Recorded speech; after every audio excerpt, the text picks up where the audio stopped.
عامو خلکو نه تاسو کوي نو خپل کسي اشتي یا خپل کس دغه شانتي مړ کی او داوا بیا په چې دا د پښتو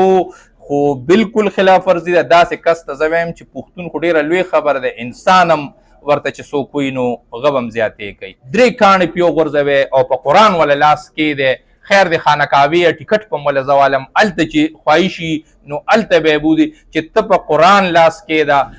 ته خانقابه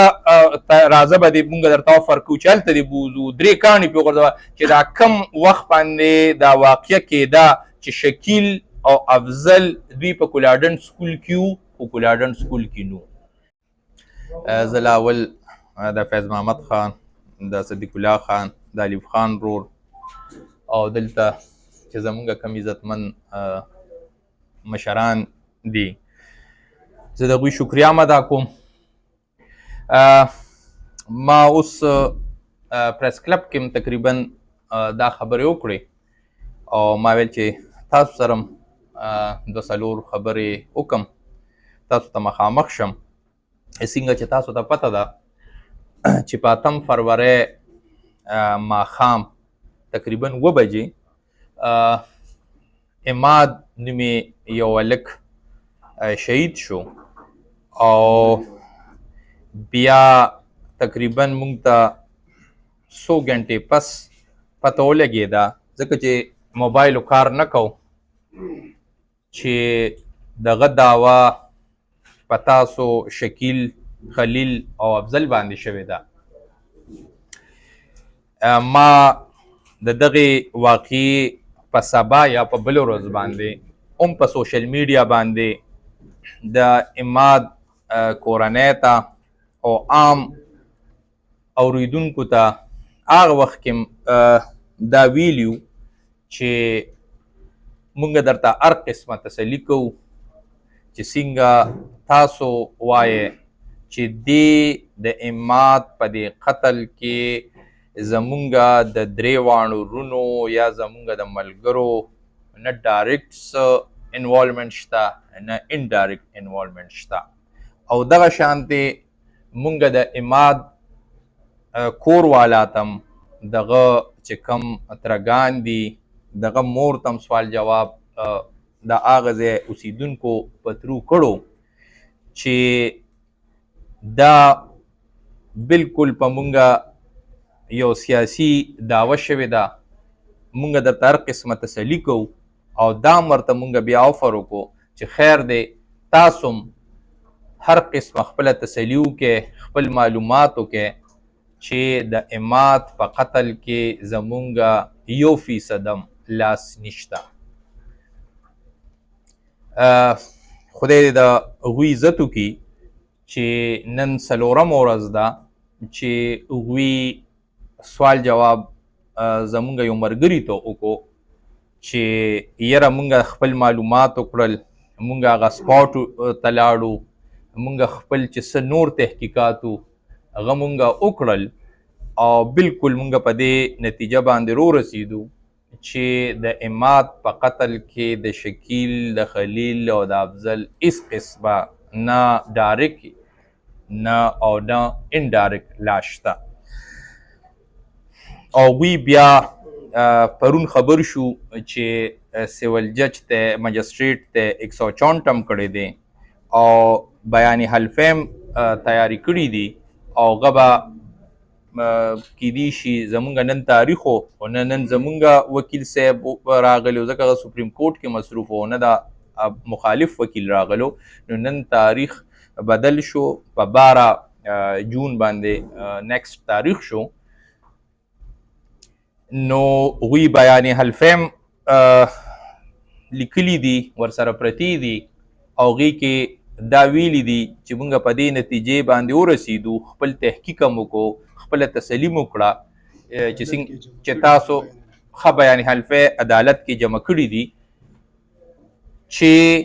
موږ هر قسمه تسلي وکړه او په دې خبره باندې ورسېدو چې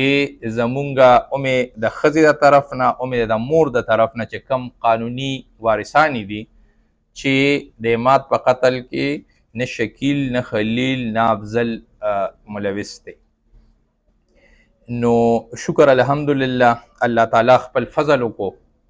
او ستاسو په وساطت ویم چې دا هر وخت په مونږ زمونږ سیاسي مخالفین چې هغوی مرایم خراب شي نو هغه دعوه هم په مونږ کوي او د خپل ګنده سیاست د خپل ناولي سیاست لپاره هغوی دا همیشه کوشش وي چې مونږ په مشکلاتو کې ګیر کړي مونږ تاڼو کچرو ته روغواړي او دې کې مونږ مشغول کړي خو الله تعالی ډېر لوی فضل وکړو او شکر دی چې هغوی باندې ټول خلک هم چې کوم ځای کې دا واقع شوې ده نان کلي سکول کې هلته هم خلکو رضاکارانه طور باندې پولیس له بیان ورکړی دی بیا سبا مونږ له راغلي دي چې مونږ په قصب قرآن باندې چې مونږ نه څنګه هغوی پولیس یا انتظامیه څنګه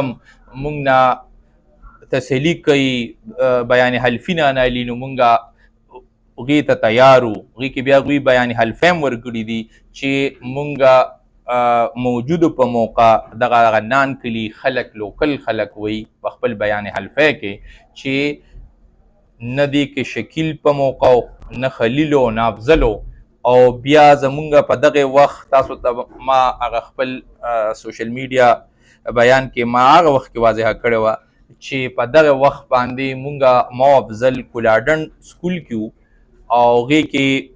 بیا په مونږه د توړ پوړ یو پرچم شوی وه چې هغې کې زمونږ بی بی ای کنفرم شوه هم په دغې ټایم 7 بجې مونږ باندې دغلته پرچم شوی او دلته 7 بجې تقریبا په مونږ نان کلي سکول 302 داوم شوی وه خلیل چې و دی د خوندېري پولینګ سټیشن کې و هغې باندې هم خلکو بیان حلفی ورکړي دي هغه ستاسو په وساطت زه دغې خلکو جرأت ته سلام پیش کوم چې هغوی د حق مرسته وکړه نه د هغوی څه مفاد شته نه پکې څه انټرسټ شته د هغوی صرف او صرف دا دغه دی چې دوی سره زیاتې شوې دی دوی باندې هسې پسې سیاسي دعوې کیږي نو هغوی رضاکارانه طور باندې پولیس له بیانونه ورکړي دي بیان حلفی ورکړي دي نو زه ستاسو په وساطت شکریه ادا کوم او زه اخرنۍ خبره دا کول غواړم ما هلته هم دا وکړه چې زه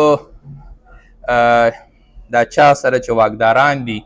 هغوی ته زه دا خواست کوم چې زمونږ دا کیس هم د یو عام کیس شانتې وکتلی کي چې څنګه عام سړي ته ریلیف میلاویږي زمونږ ته دې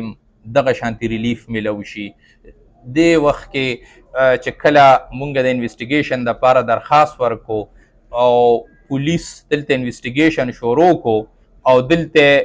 ډي پي پي ته دا ولیکل چې یاره چېرته مونږ دوی په 26 دو کې چېرته د دوی ګرفتاري مؤخر کړو نو آیا دا مونږ سره اختیار شته ډي پي پي ورته چې بالکل دا آیو سره اختیار شته دا ثبوت مبوت ورسره نشته نو چې کله زمونږ دا سیاسي مخالفین چې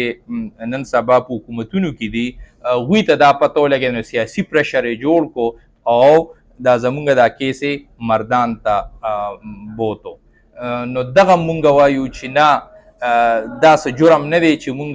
حکومت کې یو مونږ اپوزیشن کې یو یا مثال مونږ دې وخت کې څه واکدارانو مونږ په لاس کې پاور نشته نو مونږ سره د زیاتې کېږي نه چې عام سړي ته څنګه چې دغه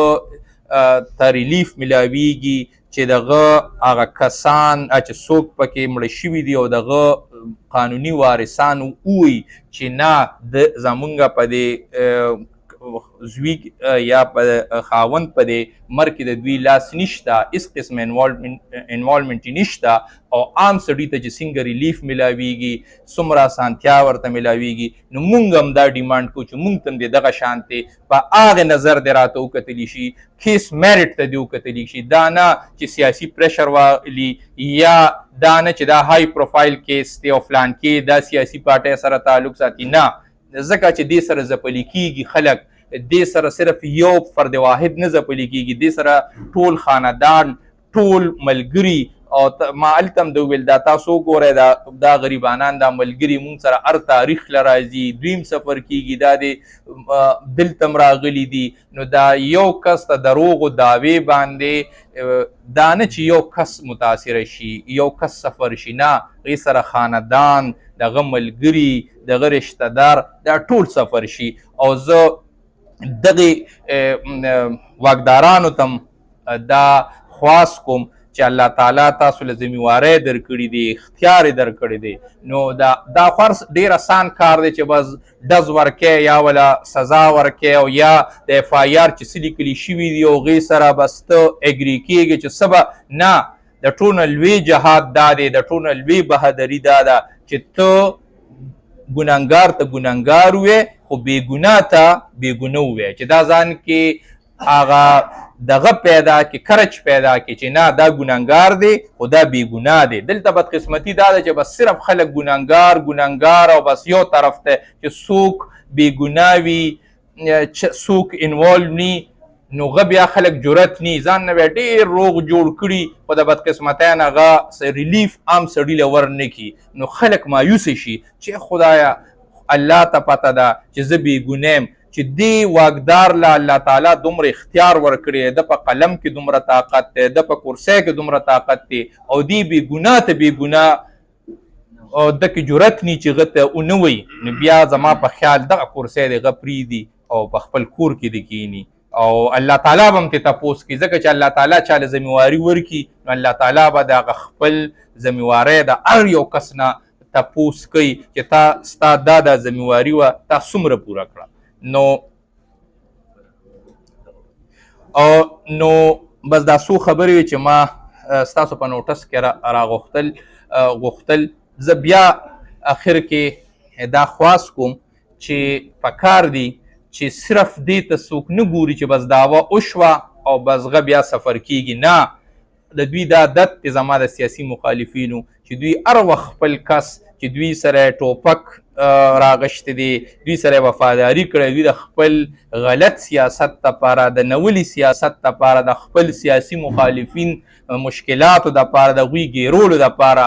دا یو د دوی ریکارډ دی تاسو د عامو خلکو نه تپوس وکړئ نو خپل کس یې ایشتي یا خپل کس دغه شانتې مړ کړي او دعوه بیا چې دا د پښتو خو بالکل خلاف ورزي ده داسې کس ته زه وایم چې پښتون خو ډېره لوی خبره ده انسان هم ورته چې څوک وي نو هغه به هم زیاتې کوي نو دا څو خبرې وې زه بیا ستاسو شکریه ادا کوم د دې خپلو عزتمند مشرانو هم ډېره شکریه ادا کوم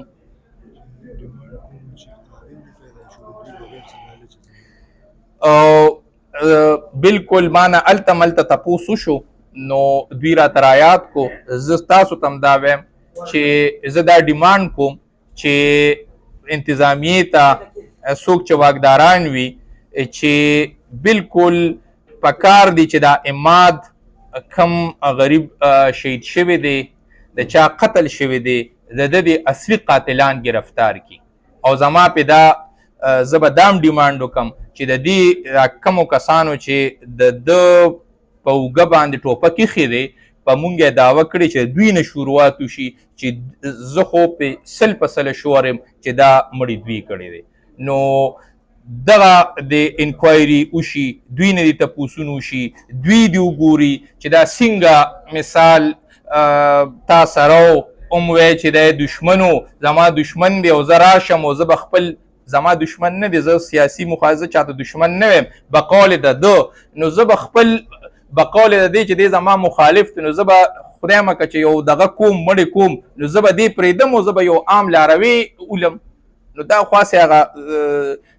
کامن سنس چې سړی سوچ وکړي نو هر سړی پې پیږي نو زه بیا د دغې اماد شهید د مور دغه د کور والا دغه د ترونو شکریه ادا کوم چې بغیر څه لالچه بغیر څه انټرسټ نه راغلل پرون 164 وکړو چې زه په دوی داویداري نه کوم او زه په دوی چې کومه داویداري شوې ده هغې نه زه ویدرا کېږم نو دا د هغوی هم زه شکریه ادا کوم او انشاءالله تاسو نه هم دا تمه کوم چې تاسو سره اخبار پریس والرونو په قلم کې ډېر لوی طاقت دی چې دغه خبره به زه بیا ریپیټ کړم چې ګناهګار ته ګناهګار خو بېګناه ته چې څوک بېګناه وي دا ډېر لوی جهاد دی. ډېره مهرباني، خوشحاله اوسه. جی جی د یو لوی جومات سره تعلق ساتئ، دلته د پښتنو نمایندګي کوئ، دا خو ستاسو په ذات راله، په تاسو راله. آیا ګڼئ چې دې وخت کې په جیلونو کې څومره بېګناه پراته دي؟ 11 کاله د دوی د حکومت دغه شو. آیا دا سیاسي انتقام د عام ورکر سره روان دی؟ دې لپاره تاسو آواز یا سیاسي پارټۍ کې د دې لپاره صلاحیت؟ الف خان ورور دا ما هلته لږ تفصیلي خبرې وکړې، دلته لږ مختصر وکړې. ما هلته مو ویل چې د بدقسمتۍ نه زمونږ سیسټم داسې دی. زه به لاول د دې نه شروع وکړم چې 85% خلک چې دی په دې باندې غلطه داویداري کیږي. مطلب یو کس خلک وایي یاره الف خان چې دی د ترور زوی دی په دم دعوه وکړه، همراز چې دی د مرګرې دی دی ښه دی کیدای شي حجره کې ورسره ناست وي په دم دعوه وکړه. نو لاول خو به زه دغه وکړم چې 80-85% په بېګناه خلکو باندې اف آی آر شوي، 15% 20% به داسې خلک وي چې هغه اف آی آر پې ټیک شوي. بیا کم خدای دې د جیل نه تاسو ساتي، مونږ خو جیل تیر کړی دی او خدای هم دې بیا ساتي چې څومره هلته خلک ذلیله کیږي د جیل د عملې هغه سلوک چې تاسو وګورئ. بیا هغوی غریبانان په کورنۍ باندې، د هغوی په مور پلار، د هغوی په رونو خویندو، د هغوی په بچو، د هغوی په ښځو چې کم مشکلات څومره هغه ذهني ټینشن تیریږي، الله دې ته هر یو کس وساتلی شي. نو پکار دی چې په دغې باندې څه کار وشي، صرف په دې قانون سازي دې پې وشي،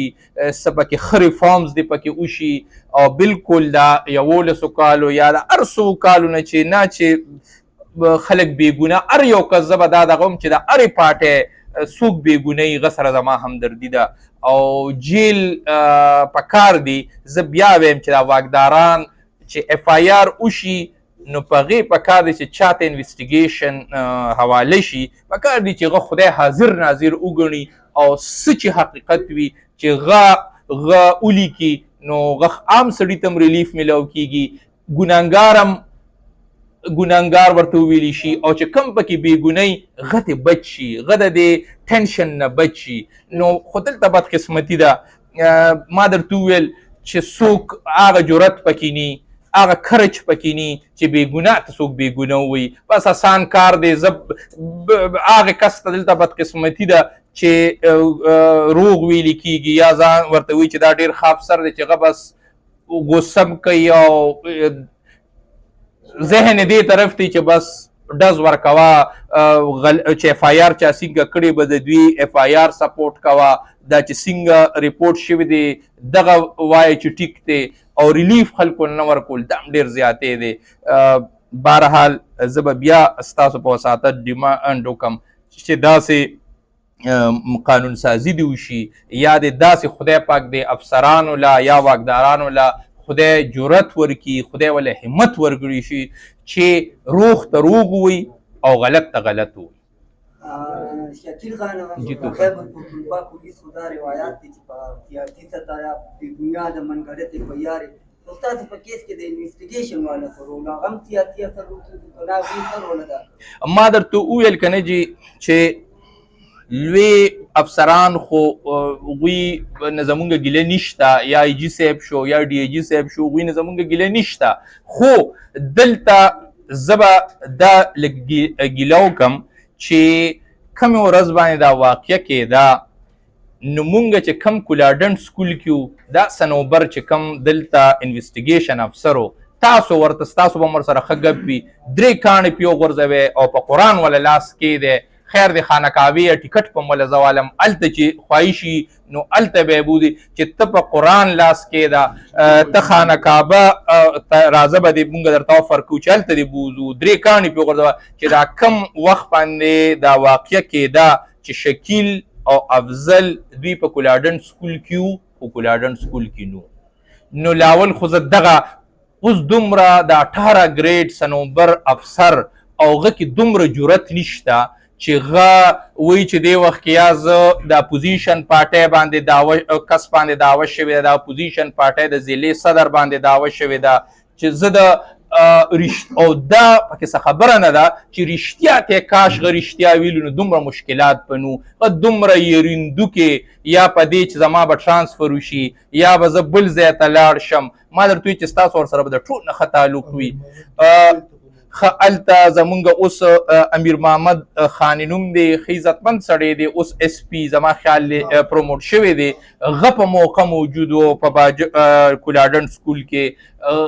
په کار دی چې دا خلک چې ته د 18 سکیل دا 17 سکیل خدای وله دومره اختیار ورکړی دی دومره په ښه اهم کورسۍ باندې کینولی شي او هغه رښتیا ته رښتیا نه ویلی شي دا جرأت پکې دي نو مونږ به د عام سړي نه څه ګیله وکړو بل دا تاسو خبره وکړه ما تاسو لږ لیټ راغلی ما وویل چې کله زمونږ انویسټیګیشن دپاره درخواست ورکو او دلته انویسټیګیشن والا ته څه ثبوت زمونږ خلاف نه ملاوېدو نو وی ډي پي پي ته یو درخواست وکړو چې مونږ ته ثبوت نه میلاو کېږي آیا مونږ سره دا اختیار شته چې مونږ د دوی ګرفتاري مؤخر کړو نو ډي پي پي ورته چې بالکل دا آیو سره اختیار دی څنګه چې دا هلته پته ولګېدی چې دوی درخواست ورکړی دلته سیاسي دباو په وجه باندې زمونږ انویسټیګیشن مردان ته لاړ نو دا مسله دا ده چې زه دا نه یم چې هر څوک زیاتی کوي پکار دی چې هغه سره د هغې مطابق سلوک وشي خو چې څوک بېګونی پکار دی چې بېګناه ته بېګناه زه بار زما د دې خبرو تاسو سره مطلب هم دا دی چې ګنهګار ته ګنهګار چې څوک ګنهګار وي چې هغه ته ګنهګار ویلی شي خو چې څوک بېګونی پکار دی چې هغه ته بېګناه وي چې ښه ټیک ته ټیک وویلی شي او غلط ته غلط وویلی شي نو